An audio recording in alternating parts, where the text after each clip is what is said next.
నిర్మాణం పూర్తి చేసుకోబడటం అంటే కొంచెం దేశ చరిత్రలో కూడా ఇక్కడ లేదు అని చెప్పంటున్నాను. దేశ చరిత్రలో చెప్పంటున్నాను. ఏమంటే 1,00,000 కోట్లు 1,00,000 కోట్లు 1,00,000 కోట్లు మీరు టోటల్ అంచనా వ్యయాన్ని మనం పరిగణలోకి తీసుకుంటే ఏ లక్ష్మీ బ్యారేజ్ మేడిగడ్డ వద్ద వీళ్ళ పియర్స్ కృంగిపోయానని చెప్పి భావిస్తున్నామో it is just less than 500 crores. It is just less than 500 crores. అంటే 1,00,000 కోట్ల 500 కోట్లు అంటే ఎంత? 0.5%. టోటల్ కాళేశ్వరం ప్రాజెక్ట్ అంచనా ఇవాళ మీరు 1,00,000 కోట్లుగా భావించినా కానీ ఇవాళ మనకు లక్ష్మీ బ్యారేజ్ మేడిగడ్డ వద్ద కృంగిపోయిందని చెప్పని భావించేది కేవలం జస్ట్ 500 crores అంటే లెస్ దాన్ 5%. అంటే 99,500 కోట్ల విలువ చేసేటువంటి ఒక నిర్మాణం it is intact. Kaleshwaram project 1,00,000 కోట్ల అంచనా అని చెప్పని భావించినా ఇవాళ మనకి ఏది ఇస్తుందో అది జరిగిన ఇవాళ పియర్స్ కృంగుదల అనేది it is less than 500 crores అంటే 99,500 crores. ఇలా నిర్మాణ ఏదైతుందో అది ఇంటాక్ట్ ఉన్నది, అది గమనించాలని చెప్పంటూ నేను. అది గమనించకుంటే ఏదైతున్నదో కాళేశ్వరం కూళేశ్వరం అయింది. అసలు basically what is Kaleshwaram project? ఇలా మిత్రుడు రేవంత్ రెడ్డి గారు, ఉత్తమ్ రెడ్డి, ఆయన సహచర మంత్రివర్గ సభ్యులు ఏదైతుందో కాళేశ్వరం ప్రాజెక్ట్ అంటే it's like India, it's like India, భారతదేశం. ఇలా కాళేశ్వరం ప్రాజెక్ట్ అంటే టోటల్ ఆ నీటి ప్రాజెక్టు సమూహాన్ని మన కాళేశ్వరం ప్రాజెక్టు పిల్లలు దొరుకుతుంది. ఇక్కడ కృంగుదల అనేది ఏదైతే కేవలం లక్ష్మీ బ్యారేజ్ 2 పియర్స్ 500 కోట్లు. దాని గమనంలోకి తీసుకోకుండా మీరు అవాకులు చవాకులు పేలుతుంటే ఆశ్చర్యకలుగుతూ ఉన్న మంత్రి అంటుండే, మరి ఆయనకి ఏం తెలుసో తెలియదో నాకు తెలియదు కానీ ఎల్లంపల్లికి వెళ్ళి నీటిని ఏదైతుందో గ్రావిటీ ద్వారా తరలిస్తున్నామని చెప్పానడా. ఎల్లంపల్లికి వెళ్ళి వినియోగం చేయబడే ప్రతి నీటి బొట్టు, ఎల్లంపల్లికి వెళ్ళి వినియోగం చేయబడే ప్రతి నీటి బొట్టు లిఫ్ట్ ద్వారా ఎత్తిపోతల ద్వారా వీళ్ళ ఎల్లంపల్లి ప్రాజెక్ట్ ఏదైతున్నదో అప్పుడు రాజశేఖర్ గారు ముఖ్యమంత్రి ఉండగా దాన్ని ప్రతిపాదించి నిర్మాణ పనులు ఆరంభింప చేస్తే దశాబ్ద కాలం ఉమ్మడి రాష్ట్రంలో కాంగ్రెస్ ప్రభుత్వం అధికారంలో ఉన్నప్పటికీ కూడా వాళ్ళు నిర్మాణం పూర్తి చేసి దాని వినియోగులకు తీసుకురాలేకపోయినారు. అది వినియోగులకు వచ్చింది ఎప్పుడు? 4th August 2016. ఇవాళ సరిగ్గా 10 సంవత్సరాలే. 4th August 2016. ఇవాళ 4th August 2026. ఇవాళ సరిగ్గా 10 సంవత్సరాలు అవుతుంది అది వినియోగంలోకి వచ్చి. తెలంగాణ రాష్ట్ర ప్రభుత్వం ఏర్పడ్డ తదుపరి కేసీఆర్ గారు ముఖ్యమంత్రిగా, అప్పుడు హరీష్ రావు గారు నీటిపారుదల శాఖ మంత్రులు. హరీష్ రావు గారు దట్స్ పుట్ టు యూజ్. వాళ్ళు ఎల్లంపల్లికి నీటిని ఏదైతుందో నంది మేడారం బ్యారేజ్ రిజర్వాయర్కు తరలింపు చేయబడే విధంగా, నంది మేడారం రిజర్వాయర్కు తరలింపు చేయబడే విధంగా ఏదైతుందో ఇవాళ లిఫ్ట్ ఏదైతుందో 4th August 2016కి ఏదైతుందో అవి ఇనాగ్రేట్ చేయడం జరిగిందే. మీరు 10 ఏళ్ళు రాజ్యం చేసి ఒక ఎల్లంపల్లి ప్రాజెక్ట్ పూర్తి చేసి వినియోగులు చేయలేకపోయిందని చెప్పంటున్నాను.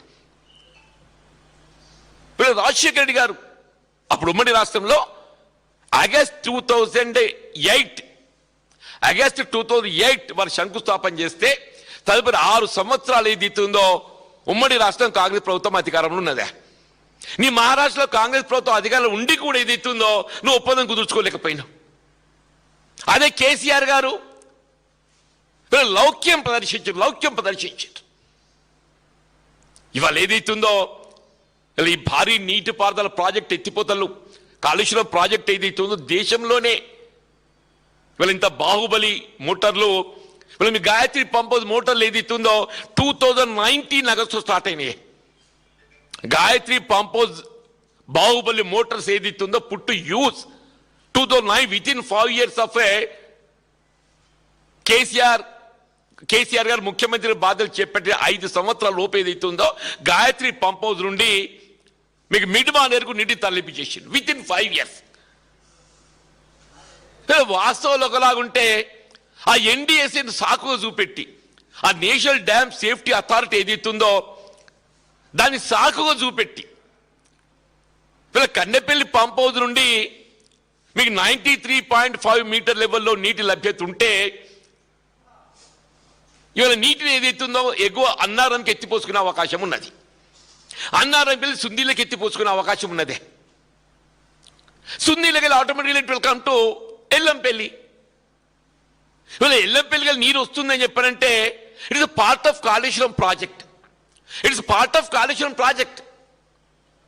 వాళ్ళు ఏ 240 టీఎంసీ అనుమతులు పొందడం జరిగిందో out of the 240 TMC water this 20 TMC Yellampalli project reserve water is also included. మనకి ఎల్లంపల్లికి వెళ్ళి ఏది ఇస్తుందో ఇవాళ మన కడెం ప్రాజెక్ట్ ఓవర్ఫ్లో అయింది. మనం ఫార్చునేట్లీ మనకు గ్రావిటీతో నీళ్ళు వచ్చినాయి గోదావరి వరదతోని. అది రాలేనప్పుడు ప్రాణిత నీటిని ఏదైతుందో కరువు కాలంలో ఎత్తిపోసుకోవడాన్ని ఇవాళ ఈ లక్ష్మీ బ్యారేజ్ అన్నారం సుందీల నిర్మాణం చేసుకుంటాం. ఇవాళ ఎల్లినో మొత్తం రాష్ట్రం అంతా దేశమంతా కరువుతో తలడిల్లే పరిస్థితి ఉందా? రేవంత్ రెడ్డికి ముందు చూపు లేకున్నా ఒక ముఖ్యమంత్రిగా బాధ్యత గల్లా ప్రభుత్వ అధినేతగా ఏదిత్తో అని ముందు చూపు ఉండాలి. వీళ్ళు ఎల్లినో లాంటి పరిస్థితి ఎదురవుతున్నప్పుడు ఏదైతుందో మీరు కన్నెపల్లి పంప్ హౌస్ నుండి వాటర్ లిఫ్ట్ చేసుకోవడానికి ఆ 93.5 మీటర్ లెవెల్ బిల్టప్ చేసుకోవడానికి అవసరం వస్తే కింద కాఫర్ డ్యామ్ నిర్మాణం చేయవయా? కన్నెపల్లి పంప్ హౌస్ దిగువన ఏదైతే కిలోమీటర్ అటో ఇటో వేర్ ఇట్ ఈస్ సూటబుల్ ఓ కాఫర్ డ్యామ్ నిర్మాణం చెయ్యు. ఇప్పుడు పోలవరం ప్రాజెక్ట్ నిర్మాణానికి ఏదైతే కాఫర్ డ్యామ్ బేస్ చేసుకొని నిర్మాణం చేస్తుండ్రు. కాఫర్ డ్యామ్ నిర్మాణం కాస్తే it will not cost much. మీకు 100 కోట్లు కాదు. ఇప్పుడు రేవంత్ రెడ్డి గారు ఏది ఇస్తుందో ఆయన ఫుట్బాల్ మ్యాచ్ షోక్ తీర్చుకోవడానికి కొరకు ఏది ఇస్తుందో ఇప్పుడు సింగరేణి 100 కోట్లు ఖర్చు పెట్టిండా. ఆయన మనమని తృప్తిపరచడానికి అటువంటి 100 కోట్లు పెడితే ఇలా మొత్తం తెలంగాణ రాష్ట్ర రైతాంగాన్ని ఏది ఇస్తుందో సాగునీరే కాదు త్రాగునీరు కానీ పరిశ్రమకు అవసరాలు కానీ అన్నింటినీ మనం ఏది ఇస్తుందో వినియోగించుకున్నటువంటి అవకాశం వస్తుండేనే.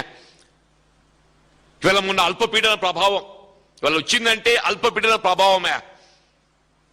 సాధారణంగా అల్పపీడనంతో మనకు ఇవాళ విఘాతం కలుగుతుందని చెప్పి భావిస్తాం. కానీ మనకు అదృష్టం కలిసి వచ్చింది. రేవంత్ రెడ్డి లాంటి అనాలోచిత ముఖ్యమంత్రి ఇవాళ ఏదైతుందో రాజ్యం చేస్తుండు కాబట్టి ఇవాళ అల్పపీడనం మనం ఆదుకున్నది ఇక్కడికి ఆదుకున్నది ఆ అల్పపీడనం ఆదుకున్నది. ఇప్పటికి కూడా మళ్ళీ ఏదైతుందో భవిష్యత్తు ఏ విధంగా ఉంటుందో మనం ఊహించుకోలేకపోతున్నాం. ఇప్పటికైనా భవిష్యత్తు ఏ విధంగా ఉంటుందో మనం ఊహించుకోలేకపోతున్నాం చెప్పంటున్నా. నేను ఇప్పటికైనా ఏమంటున్నా, నేను ఆ రేవంత్ రెడ్డికి ఏం ఆలోచనదో లేదు, ఆయన తెలియదు. ఆయన ఇంజనీర్లనే